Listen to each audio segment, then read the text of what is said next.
Yeah, that's correct. I mean, the what's being gazetted is a position for six months to the 30th of September 2022.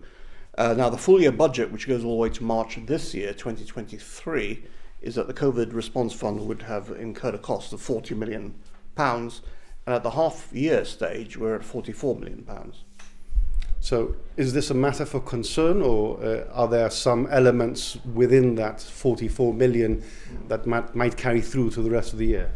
Well, I mean, for sure, the thing with the COVID funds, you can't predict with great accuracy what's going to go in it, but what has actually already gone into it, you can probably be pretty certain that's going to be included by the time you get to the end of the year. What we don't know is how much more expenditure will be added to it from September to March this year, and that's what concerns me, because we're already 4 million over, and most of the number 40 odd million is in fact in respect of lost revenue.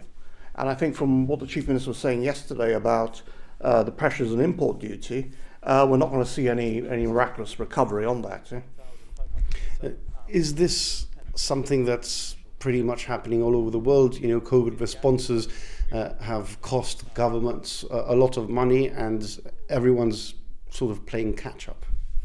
Well, look, I mean, nobody can deny that COVID has cost everybody worldwide in terms of, lost business and lost government revenue. But the key question is recovery. How quick is the recovery happening?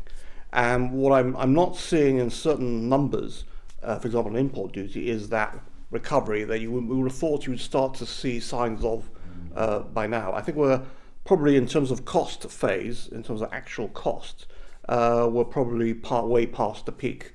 So we should be seeing now recovery in revenue, and instead of increasing costs, decreasing costs. And that's not happening.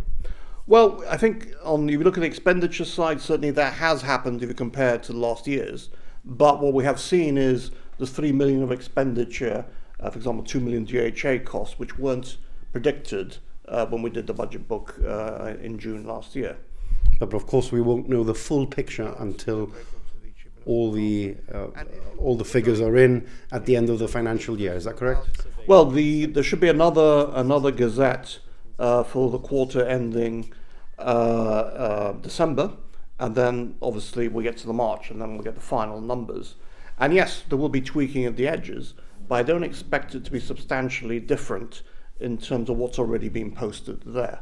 And bear in mind that overall, from numbers we've heard in Parliament already, for example, we're already 25 million more over on borrowing than we had been anticipated. So I don't imagine those numbers are going to improve.